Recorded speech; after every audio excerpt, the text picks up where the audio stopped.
Muy buenas noches. Bienvenidos a esta tercera sesión síncrona en la materia de Finanzas 2. El día de hoy vamos a hablar acerca de dos conceptos fundamentales dentro de las finanzas, que son el riesgo y el rendimiento. Primeramente, pues hay que definirlos, ¿verdad? En las decisiones más importantes de una empresa se toman en cuenta dos factores, el riesgo y el rendimiento. Cada decisión financiera implica ciertas características de riesgo y rendimiento, y la evaluación adecuada de tales características puede aumentar o disminuir el precio de las acciones de una compañía. En otras palabras, puede aumentar y disminuir el valor de la compañía. Los analistas usan diferentes métodos para evaluar el riesgo, dependiendo de si están utilizando solo un activo específico o un portafolio de activos, es decir, un conjunto de estos. Pero, ¿qué es el riesgo? Bueno, podemos definir el riesgo como la variabilidad en los rendimientos esperados de un activo. Si la variabilidad es muy alta, el riesgo es alto. Si la variabilidad es estrecha, pues el riesgo es bajo. El rendimiento, por otro lado, se entiende como la ganancia si es positiva y le llamamos pérdida si esta es negativa, ya que un proyecto de inversión o una inversión va a generar ya sea un resultado final, ¿verdad? Y ese resultado final pues está en función de varios factores, entre otros el riesgo. Las personas reaccionamos de manera diferente al riesgo. Según los economistas, hay tres categorías. Aquellos que sienten aversión al riesgo, Tan fuertes. Nos los encontramos en que actúan de India. manera Ellos normal hacen y una labor aquellos buscadores interesante. del Y aquí riesgo. te lo cuento. Ellos Si son me hacen parte de favor las de apagar el micrófono, se realizan los la voy a difícil agradecer. tarea de cargar todo el equipo necesario para los turistas que se atreven a escalar el Monte Rinjani, una montaña de casi 4.000 metros de altura. ¿Ya? Ok. Eh, ¿Qué significa la aversión al riesgo? Bueno, pues son aquellas personas que rehuyen al riesgo. Por ejemplo, tenemos dos casos. En el caso A, el riesgo es del 70%, es decir, la probabilidad de pérdida, y un rendimiento esperado del 20%. Sin embargo, hay otro proyecto, el B, donde el 50% es el riesgo esperado y su rendimiento es del 30%. El individuo que tiene aversión al riesgo se va a ir siempre por el menor riesgo, sin importar el rendimiento. En este caso, la opción que tomaría es la B, el riesgo del 50 en lugar del 70. La persona que actúa de manera normal es aquella que busca un rendimiento mayor, sin importar el riesgo. Por ejemplo, A, 80% de riesgo, pero con un 40% de rendimiento. Y B es el 30% de riesgo, pero con un 20% de rendimiento. Está dispuesta la persona a asumir mayor riesgo, pero mayor rendimiento. Así es como actuamos de manera natural. Sí, asumo más riesgo, pero más rendimiento. Y el buscador de riesgo, que es el que juega la lotería, es el que le apuesta a los deportes o le apuesta a, en las ferias a los gallos, etcétera, ¿no? Es el que juega lotería. Es aquel que le gusta arriesgar, que habiendo una alta perdón, que habiendo un rendimiento muy alto, aunque el riesgo sea mayor, no le importa. A él lo que busca es el rendimiento más alto, ¿verdad? A consecuencia de que vaya a obtener cero ganancias. Todos aquellos que juegan en los casinos, pues son buscadores de riesgo, son amantes al riesgo, se les dice. Entonces hay personas que sienten aversión al riesgo, los que están dispuestos a asumir altos niveles de riesgo y aquellos que actuamos de manera normal. Lo importante aquí es cómo se puede evaluar el riesgo. La noción de que el riesgo está relacionado con la incertidumbre es intuitiva. Cuanto mayor es la incertidumbre acerca de cómo se desempeña una inversión, más riesgosa es esa inversión. Es decir, nosotros de manera intuitiva o de manera, y, ¿cómo se dice?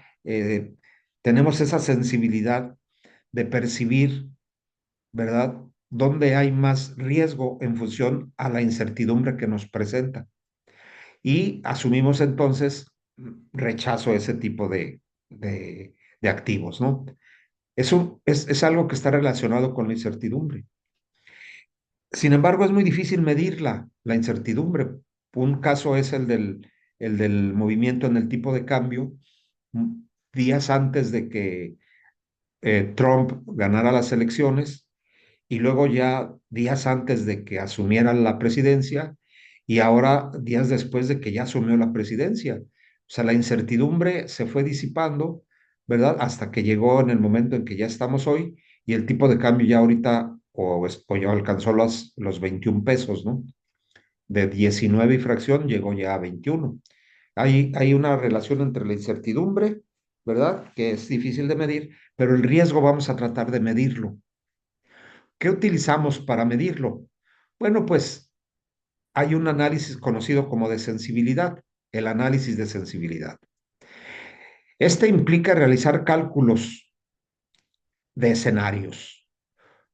Por ejemplo, los escenarios pesimistas o los peores escenarios, los más probables o los esperados y los optimistas o los mejores escenarios.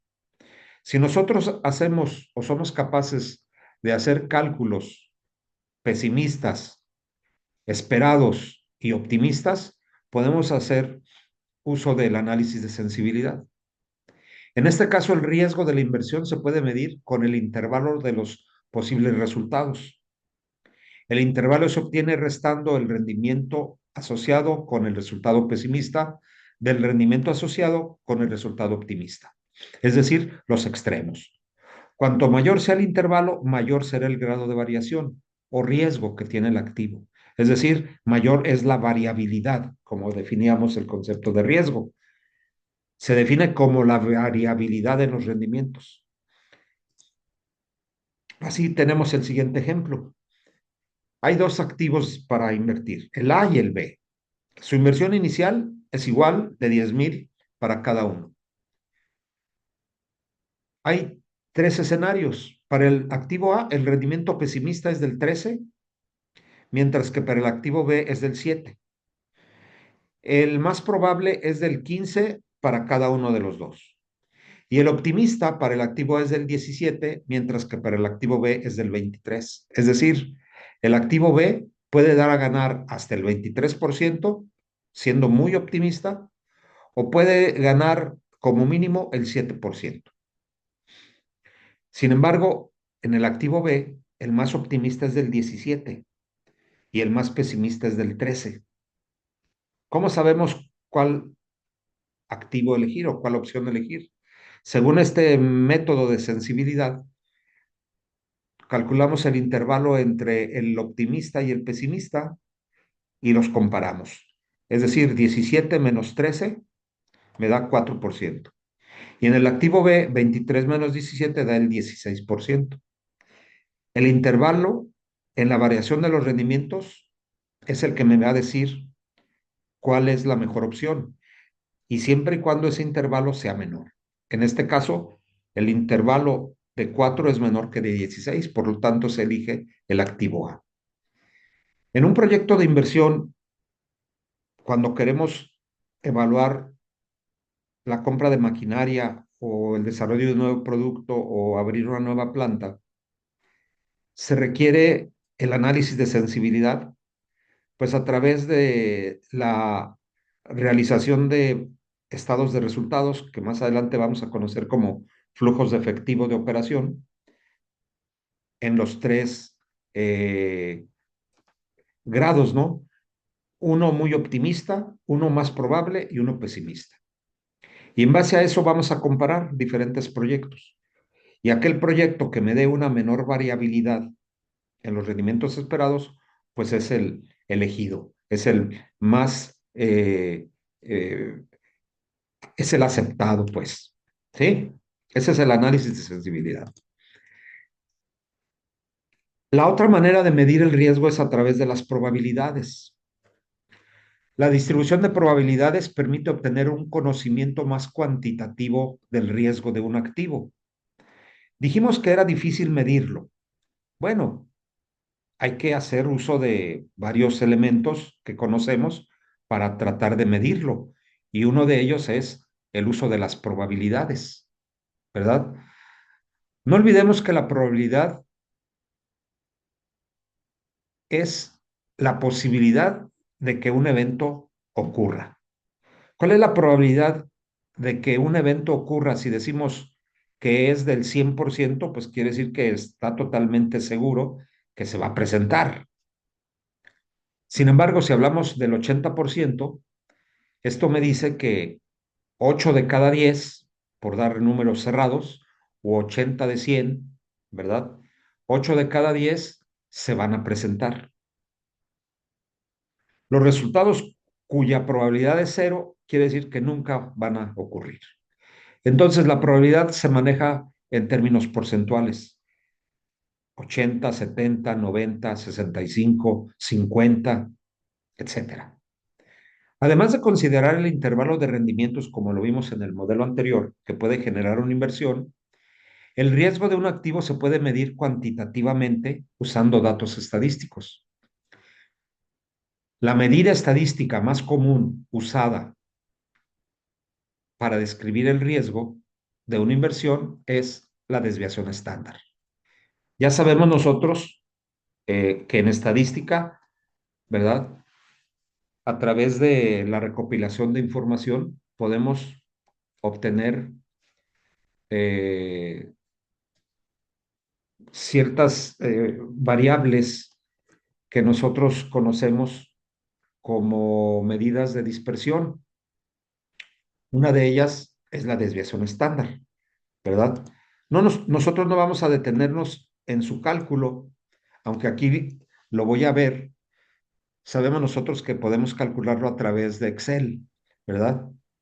Pero bueno, si alguien está interesado en el cálculo a través de la calculadora o manualmente, y sobre todo para explicar la importancia de debemos de entender que la desviación estándar mide la dispersión del rendimiento de una inversión alrededor del rendimiento esperado, es decir, el rendimiento promedio. Aquí en el ejemplo tengo una K minúscula y una barra encima de la K. Eso se lee K testada, ¿verdad? La K testada es el rendimiento promedio que se espera que produzca una inversión con el tiempo. Para una inversión que tiene J rendimientos posibles diferentes, el rendimiento esperado se calcula como sigue. Aquí tenemos una fórmula que dice que el rendimiento esperado es igual a la sumatoria desde J igual a 1 hasta N, ¿sí? De los rendimientos de un posible activo multiplicado por la probabilidad de que ocurra ese rendimiento o ese resultado. Es decir, K sub J multiplicado por P y este por K sub J. ¿Sí? Ese es el rendimiento esperado de esos activos. Y N es el número de resultados considerados. Nosotros podemos hacer el cálculo de la media a través o del resultado esperado promedio a través de Excel. ¿Sí? La expresión para calcular la desviación estándar de rendimiento es esta. Si se fijan, ¿por qué calcular el rendimiento esperado promedio, K testada? Bueno, pues porque la fórmula de la desviación estándar aparece, ¿sí? Aquí dentro de la raíz. Raíz cuadrada de la sumatoria desde J igual a 1 hasta N de la diferencia entre el rendimiento esperado del activo J menos la media. Es decir, menos el rendimiento esperado promedio. Esa diferencia se suma, se eleva al cuadrado y se multiplica por la probabilidad de cada uno de los eh, activos esperados. La tabla 8.4 en la página 294 lo podemos resolver utilizando Excel. Ahí les doy nada más la indicación de que en esa página pueden encontrar este ejercicio y lo pueden hacer de manera muy sencilla. Una manera de medir el riesgo es la desviación estándar. Aquellos proyectos con desviación estándar menor son aquellos que tienen menor riesgo. ¿Qué están usando? Pues variabilidad también de los resultados. Acuérdense que la curva de distribución normal, la campana, como si ustedes se acuerdan de ella, me dice qué tan alejados están los valores de la media. La media es esa línea que divide esa campana en dos áreas iguales, ¿verdad? Esa es la media, ahí está la media. Y la desviación estándar me dice en conjunto qué tan dispersos están de la media los valores observados. Si la dispersión de esos valores es menor, quiere decir que el riesgo es menor. Pero si la dispersión es mayor, entonces el riesgo aumenta. Otra medida para el riesgo es el coeficiente de variación. Esta es una medida de dispersión relativa que resulta de utilizar que resulta útil para comparar los riesgos de los activos con diferentes rendimientos esperados. Un coeficiente de variación muy alto significa que una inversión tiene mayor volatilidad en relación con su rendimiento esperado. Como los inversionistas prefieren los rendimientos más altos y el menor riesgo, intuitivamente cabe esperar que opten por inversiones con un bajo coeficiente de variación. Es decir, este coeficiente de variación lo utilizamos para comparar los riesgos de activos con diferentes rendimientos esperados. Diferentes activos, diferentes rendimientos esperados, calculamos su coeficiente de variación. Y ese coeficiente de variación me va a decir, mientras más pequeño sea, ¿sí? Quiere decir que tiene menos riesgo. También lo calculamos a través de Excel. Ya para terminar la cuestión del riesgo, voy a ver el concepto del riesgo de un portafolio. En el cuestionario que tienen o que se va a resolver, aparece por ahí el promedio ponderado de un portafolio, ¿verdad? Bueno, ¿qué es el riesgo de un portafolio? En el mundo real, el riesgo de cualquier inversión individual no se considera de manera independiente de otros activos. Hay que considerar las nuevas inversiones, analizando el efecto sobre el riesgo y el rendimiento del portafolio de activos del inversionista.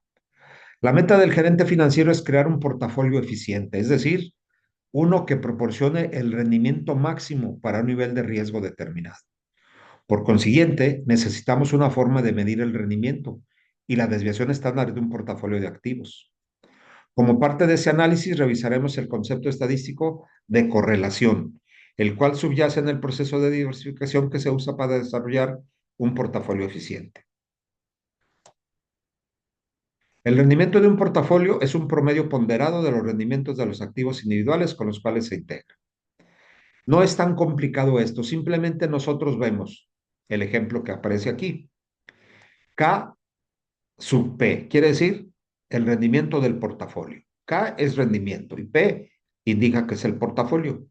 Este portafolio está compuesto por el activo 1, el activo 2, el activo 3, el activo 4, hasta el activo N. Cada uno de esos activos tiene un rendimiento. K1 para el activo 1, K2 para el activo 2 y así sucesivamente.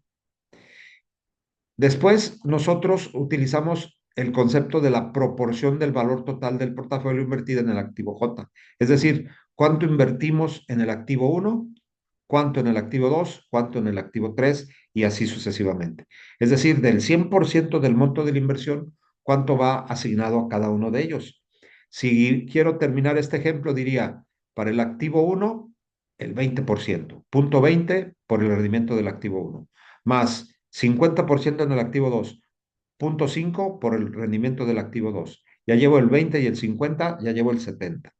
más el 30% en el activo N, multiplicado por el rendimiento del activo N. Vamos a cumplir siempre el supuesto que, que la sumatoria de los Ws es igual a 1 o a 100. La desviación estándar del rendimiento de un portafolio se calcula aplicando la fórmula de la desviación estándar de un solo activo. Ejemplo, página 299, la tabla 8.6.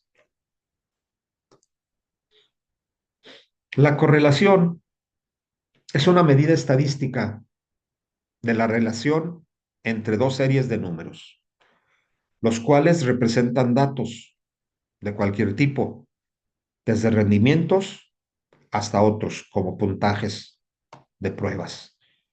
Si las dos series tienden a variar en la misma dirección, están correlacionados de manera positiva. Si las series van en dirección opuesta, están relacionados de manera negativa. El grado de correlación se mide por el coeficiente de correlación, que varía desde 1, en el caso de las series perfectamente correlacionadas, hasta -1, en el caso de las series perfectamente correlacionadas de manera negativa. Las series perfectamente correlacionadas de manera positiva se mueven juntas de manera precisa y las series perfectamente correlacionadas de manera negativa avanzan en direcciones opuestas.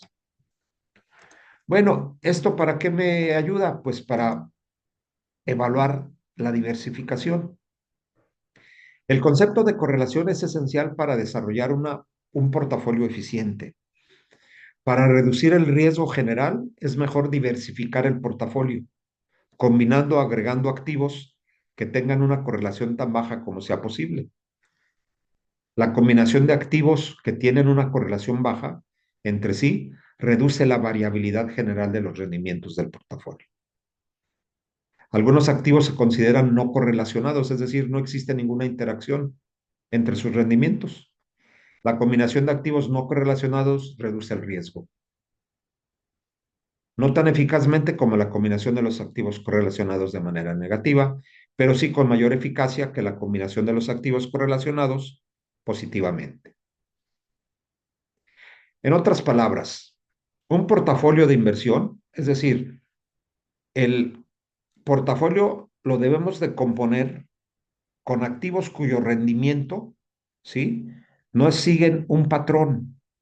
¿Por qué? Porque si invertimos en aquellos proyectos que se comportan de manera muy similar, pues el riesgo va a estar presente. Voy a dar el ejemplo de una empresa que invierte y que diversifica sus inversiones y lo hace en diferentes sectores o en diferentes mercados. Esa empresa incurre en menor riesgo. ¿Por qué? Pues porque se mueven o se comportan de manera diferente los mercados. Un inversionista que tiene una fábrica que produce ropa, ¿sí? Y decide invertir en otra, pero que produce alimentos. Y en otra más que produce, no sé, componentes eléctricos. Cada uno de los tres mercados actúa de manera diferente. Su probabilidad de pérdida o su riesgo varía.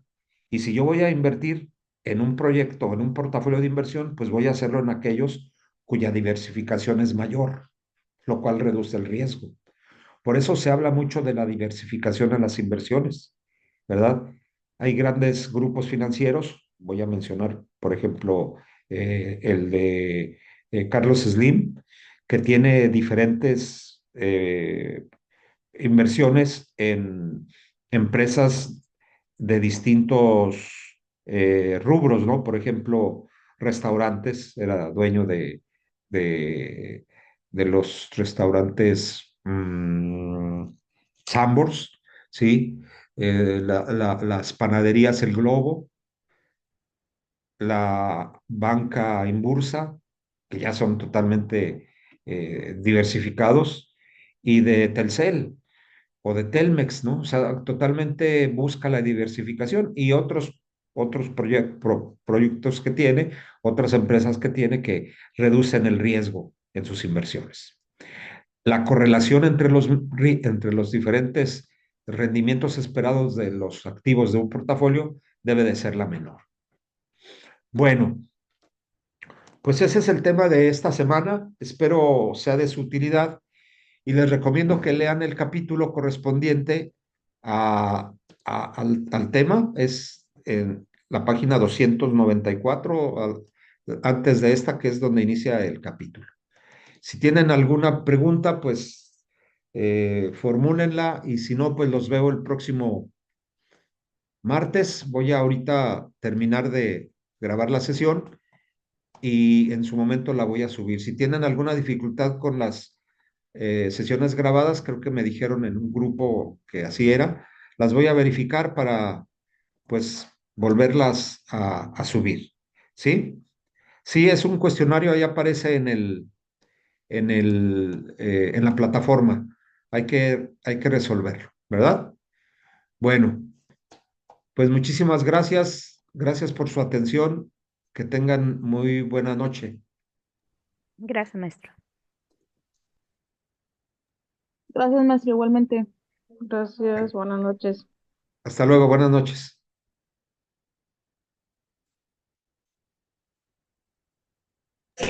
Gracias, profe.